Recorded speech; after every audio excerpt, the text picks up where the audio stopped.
Kawan ga remote fa a can. Oho, na ɗaga ido ne ma kawai na gani a wurin.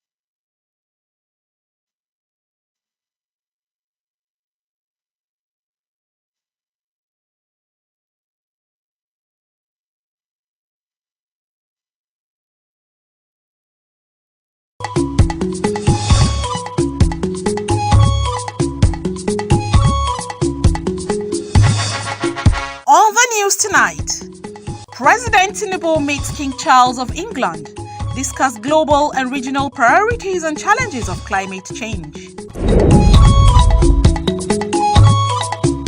And FCTA continues expansion to strengthen educational institutions.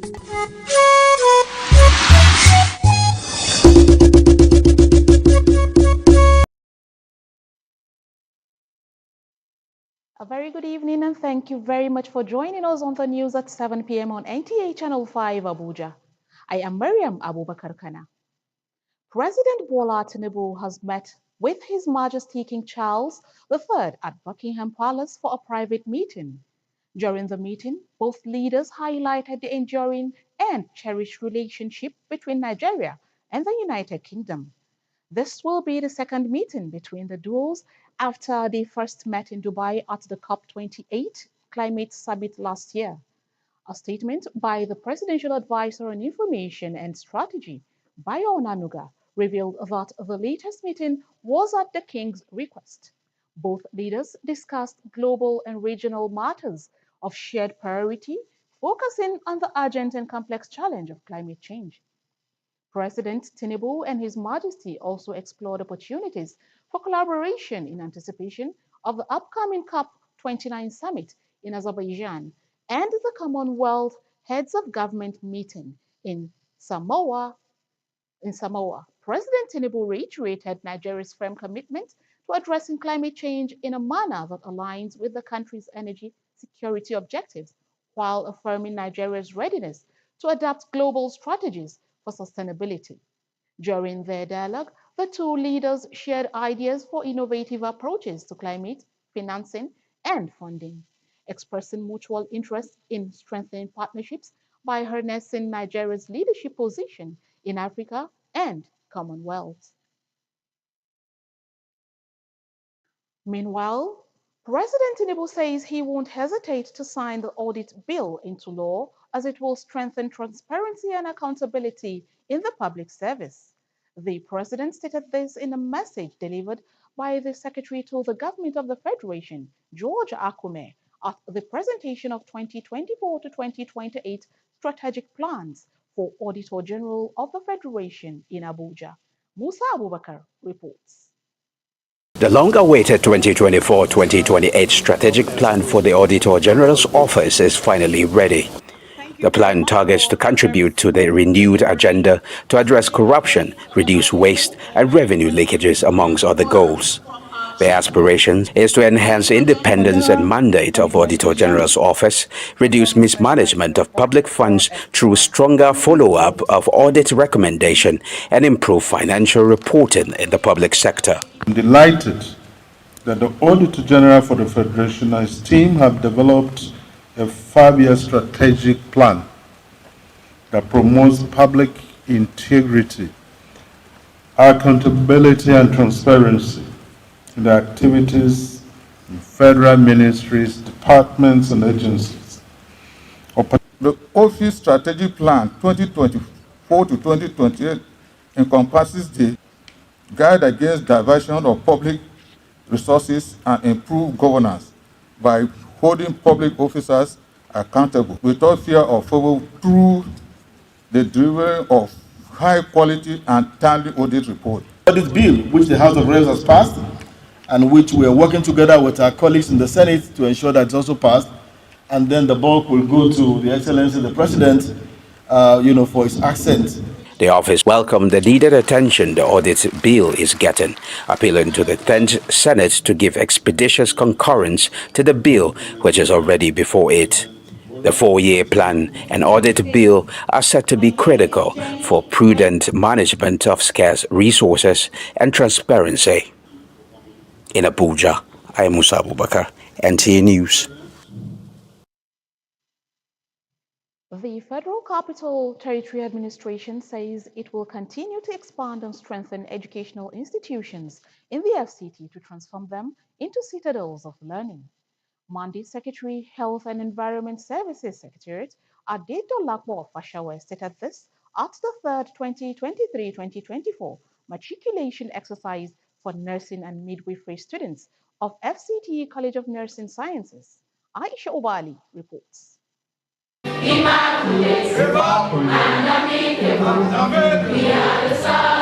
Just like the nurses' anthem says, and enchanted by the matriculants, the nursing profession primarily is to serve humanity while allowing nurses to practice that great sense of kindness expected of them. I see this profession taking me places that is, firstly, for my passion of helping and rendering services to humanity in every aspect as I can. With everything from the nurses' anthem to the nurses' pledge, I'm very excited that I'm going to be part of a nurse someday.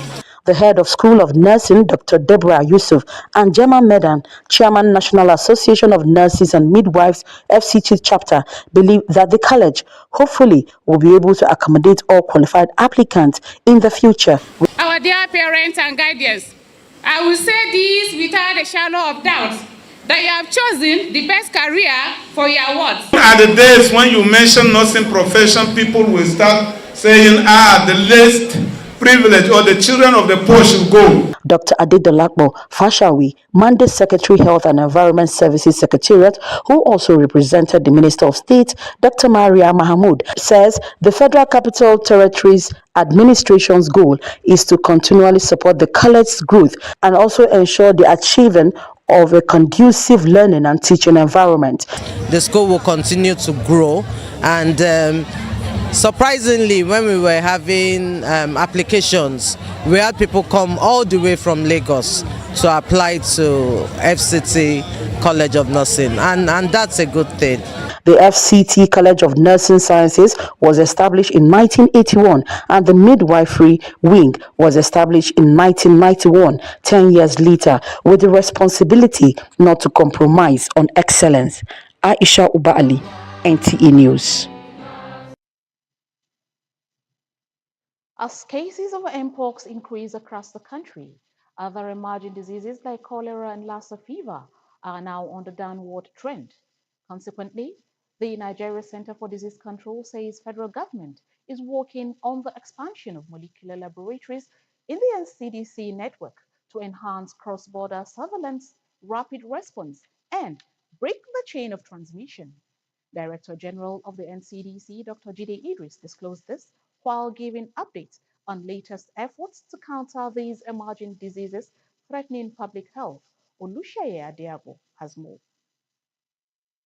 The NCDC Mpox epidemiological summary as of August 2024 indicates suspected cases have increased from 834 to 1,031 in 34 states of the Federation and the FCT, with 67 confirmed cases recorded across 23 states and the FCT without fatalities.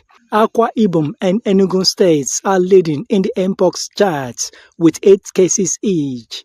The Nigeria CDC also updates that ongoing Lassa fever outbreak has seen over 7,973 suspected cases and 168 deaths across 28 states, while cholera has claimed 216 lives in 2024. As we're having a downward trend in Lassa fever and meningitis since we've deactivated the EOC, we also do know that in the next couple of weeks and 2-3 months, because these diseases are seasonal, we are likely to be seeing increasing cases of those diseases again. So it is now incumbent on us to prepare now, to start preparing for situations and strategies that will not allow us to see as many of those cases as possible this next season. But what we are trying to do now is increase the number of laboratories all over the country to build their capabilities to be able to test for mpox. The center has now pinpointed nationwide surveillance as a potent measure that will enhance accurate detection of cases. Flooding also have the health consequences. Flooding can increase the number of diarrhea cases. They can increase the number of cholera cases, gastroenterological typhoid cases. That's why it's very essential for us again to address this issue. Both states now should get ready, especially in Borno State where we have this. Our staff are working with NEMA now again to help address these issues. Another request by the center is a strengthened collaboration of key players in human health, agriculture and environment sectors under the One Health approach. In Abuja, Olusheye Adiagbo, NTA News. Away from health matters, the need for reorientation among Nigerians and having an open mindset, speakers are of the opinion is pivotal to having a better understanding of what governance is all about. Aisha Obali in this report takes a look at communicating government policies with a focus on the concept of governance and fellowship. So what I'm trying to tell us is that we Nigerians have to make things work for us. And people in government should know that without people, it will not work. The basic principles of governance are accountability, transparency, fairness, responsibility, and risk management. Governance, stakeholders say, is a system of values, policies, and institutions by which a society manages its economic, social, and political affairs through interactions within and among the state, civil society, and the private sector. Government institutions are just one of the actors in governance. Other actors include groups of citizens, civil society organizations, media, businesses, research institutes, trade unions, various associations, political parties, as well as religious leaders. In addressing some of the pertinent issues with regards to leadership and fellowship, most Nigerians are saying the communication gap must be bridged. And it is for this reason they're advocating that concerned agencies should do more in creating awareness among Nigerians and also carrying Nigerians along in governance processes. Whether Nigerians are apathetic to the process of governance in the country, the head of Department Political Science and International Relations at the University of Abuja, Professor Gali Sharif, attributes the reaction of Nigerians towards this to poverty.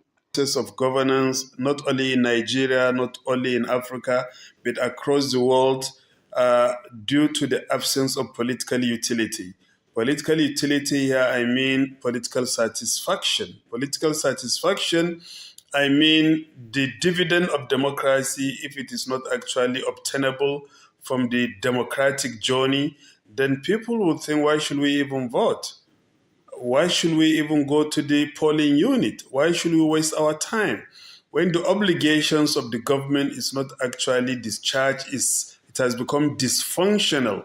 At different cadres, tiers, and levels, people are known to exert authority for the smooth running of government. On the other hand, to ensure checks and balances, the legislative arm in Nigeria has continued to ensure that it holds the executive accountable while making laws. Since 1999, when Nigeria embraced the democratic system, analysts believe the citizens have witnessed a relatively more inclusive governance, allowing citizens to make their stance known to government when they need.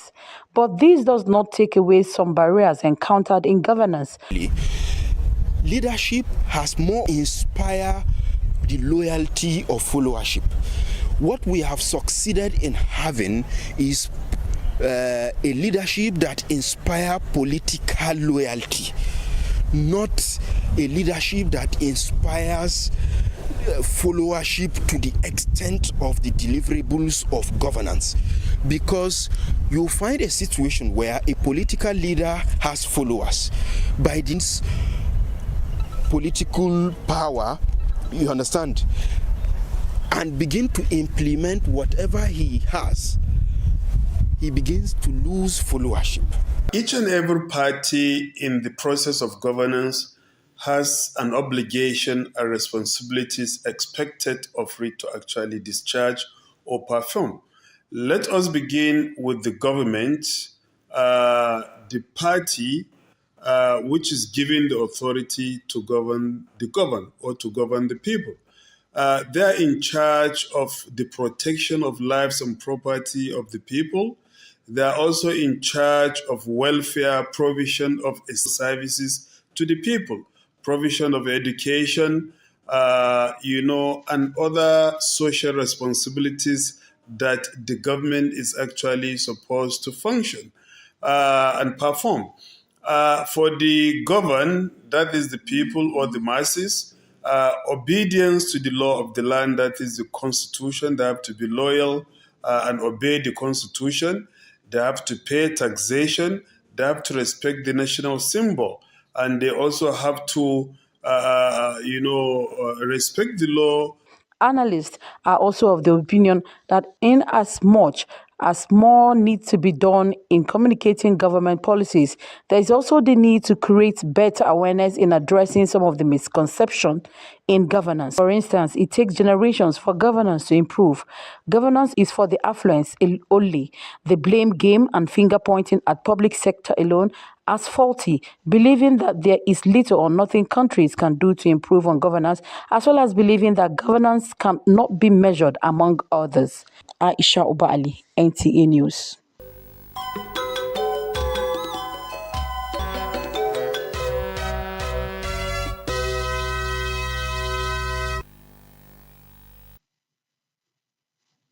Up next is Sports Brief.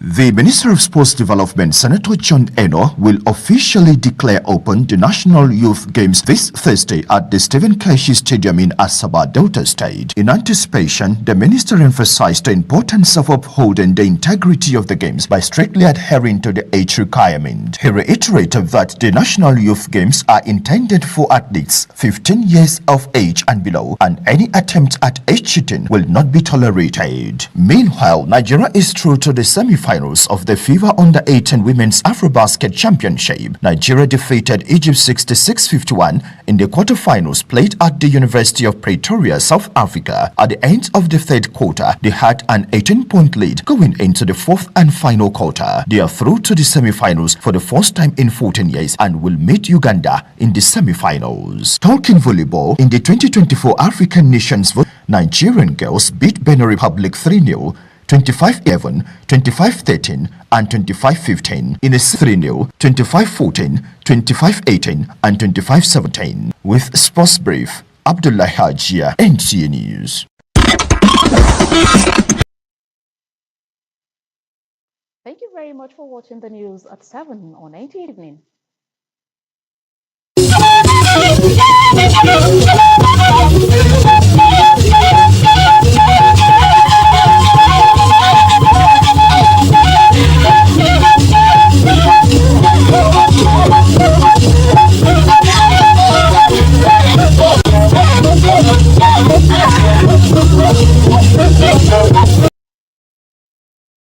Maje jisokwa we wona iwo abeda zaza ishan daje suma woni ye wa gubagnayi yi kin tukoda Bola Tinubu baku je aje no Charles sa boki hain no bokunu owo bokun baiku abe aje ozanwa le sheba we be na bedai woni jin shaula gai no yi kin tukoda atun jin ba no ayiwoge ono noga wagange ọba sẹsẹ okonige báyìí bá da abó ṣe abá zanzan owó ajẹ ìtìyẹn kò yín kò lọnu àjẹ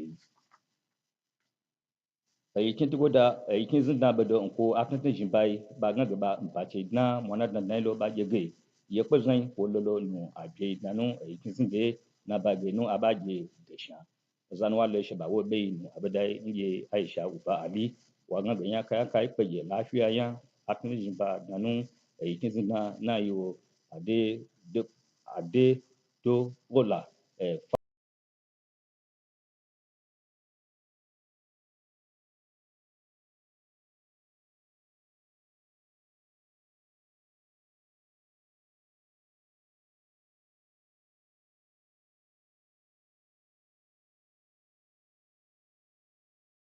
ya shando zawon yan wa ya fita da la shi a ya san gindo bai la pata ngi a shwa ya ba a mishe da dono a gwi ya san yi bai mu pata momoi ozan wa le shi ba wo be na beda ngi olu sai a de gbugbo wa gbe pege nu ba no shi ba ka anya san yi ba ga gwamnati ko la fita la ba je ba ku amu ba wa nwa ba je na no e kinye na ba ko ba ni kwa ma shi pepe na bai amu aza nche na bi ko jinya na yiwo Dr. Jide Idris woni da de sauba ji wu lafiya ce in tuko tun anya saba in ba la ba le ba mu fata na nu e kinye yi ye atazinya ko tuko a shan sun ba da in shan sun sai su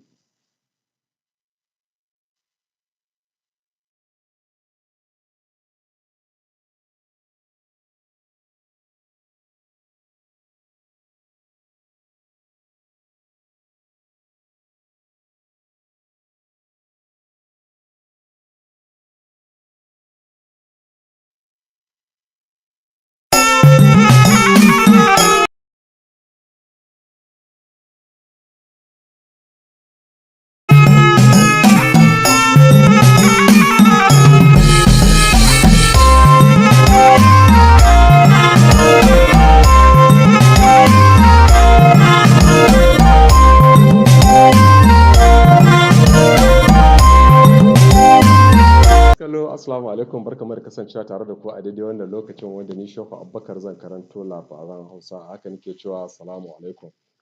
Shugaban ƙasar Najeriya Bola Ahmed Tinubu ya gana da Sarki Charles a fadarsa da take ƙasar Ingila.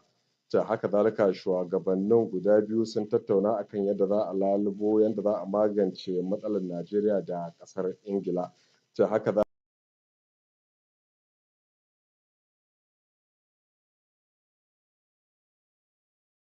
zalika domin a lalubo hanya mafita yadda za a kawar da ɗumamar yanayi.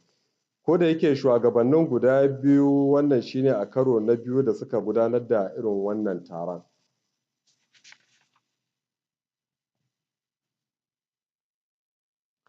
Mahukunta a babban birnin tarayya Abuja sun ce za su ci gaba da bunƙasa makarantu domin samun ingantaccen ilimi a cikin garin Abuja da kuma yadda za a gudanar da su yadda za a ƙara samun ingantaccen ilimi akan hanyar koyo da koyarwa. An bayyana haka ne a lokacin da ake bikin murnar shigowar sababbin ɗalibai wanda za su karanci jinya daga unguwar zoma da suka kai guda 338.